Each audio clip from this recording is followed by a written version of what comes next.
Some time ago, I met someone on a dating app. From the very first moment, there was a connection.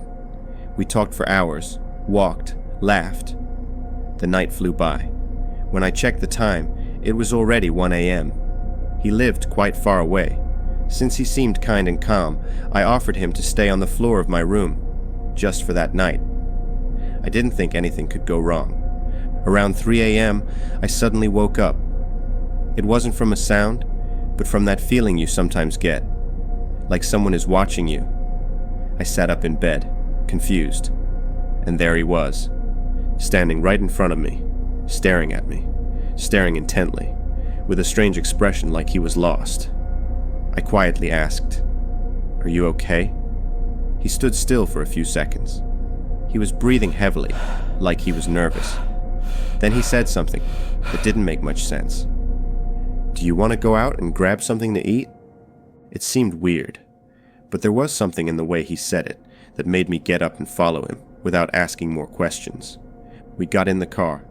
For several minutes he said nothing. Then he finally broke the silence. When I woke up, I saw something moving under your bed.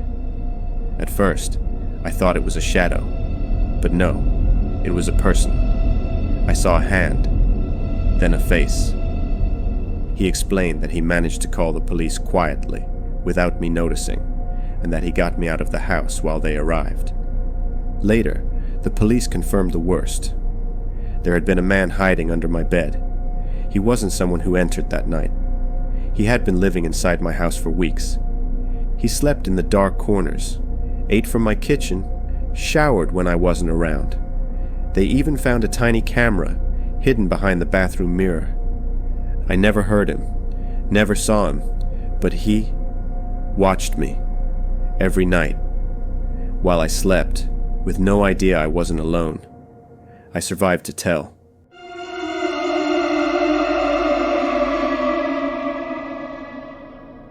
I had been single for a while, and several friends suggested I try Tinder.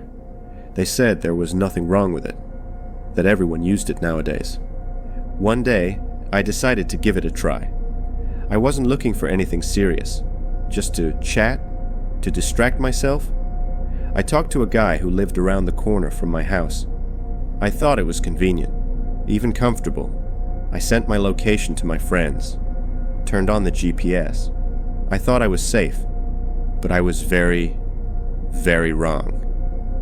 When I arrived, something stopped me. The house was huge, too big for someone living alone. A boat blocked almost the entire entrance.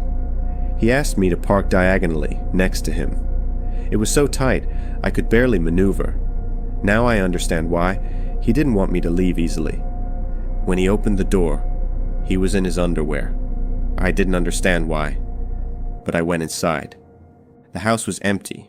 No pictures, no decoration, just silence and 2 old sofas. I sat down. He sat across from me. He started talking, analyzing me. He said personal things, and he was right. That was the most unsettling part. But there was something else. The dog. The one he talked about so much. Where was it? Then, he changed the tone. His questions stopped being casual. He asked if anyone was waiting for me, if they knew exactly where I was, my blood type, where my family was from, who I lived with. I got scared. I gripped the keys tightly between my fingers, like they were a weapon. Then I looked at him and asked bluntly, "Where's your dog?" He smiled, didn't answer. He just kept going, as if nothing had happened. I stood up. I said I had to leave. He insisted, took out his phone, checked it anxiously, like he was waiting for something. He came closer, tried to kiss me. I rejected him. I ran to the door. I left without looking back. I had been driving for barely a year, and I didn't know how to reverse well, but I don't know how. I did it. I got out of there in seconds. The next day, he left me a voice message. He wanted to invite me for a motorcycle ride through the mountains. He told me there was no signal there, that we'd be completely disconnected. I never replied. 2 weeks later, I saw patrol cars outside his house. 5. I never saw him move out. But the house stayed empty for a long time. To this day, I haven't searched for his name again. And maybe it's for the best. I survived to tell.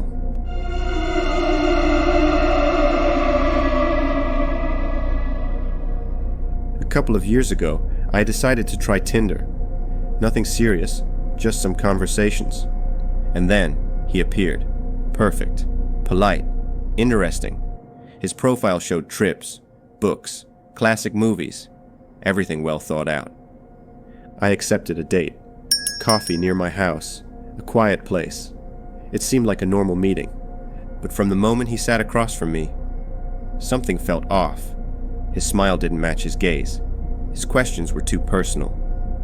Do you live alone? Do you have cameras in your house? I tried to change the subject, but he insisted. How secure is the door to your apartment? Have you changed the lock? He smiled, like it was just any conversation, but I already wanted to leave. At the end of the date, he insisted on driving me home. I said no, but he was very persistent. I didn't want to seem rude, so I accepted. That was the mistake. At first, everything was fine, but then it started to go off track. I asked where we were going. He answered calmly. I want to show you something. It's close. Don't be afraid.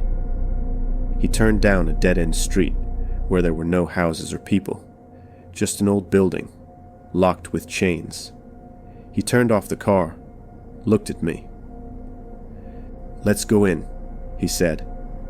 I didn't move. Neither did he. He just stared at me. Then he murmured, I know where you live. I've passed by your window several times. My blood froze. I didn't know if he was joking or if he meant it, but I wasn't going to stay to find out. I had to react. I forced myself out of the car and started running. He yelled for me to come back, but I didn't stop. I managed to reach a 24-hour store and ask for help.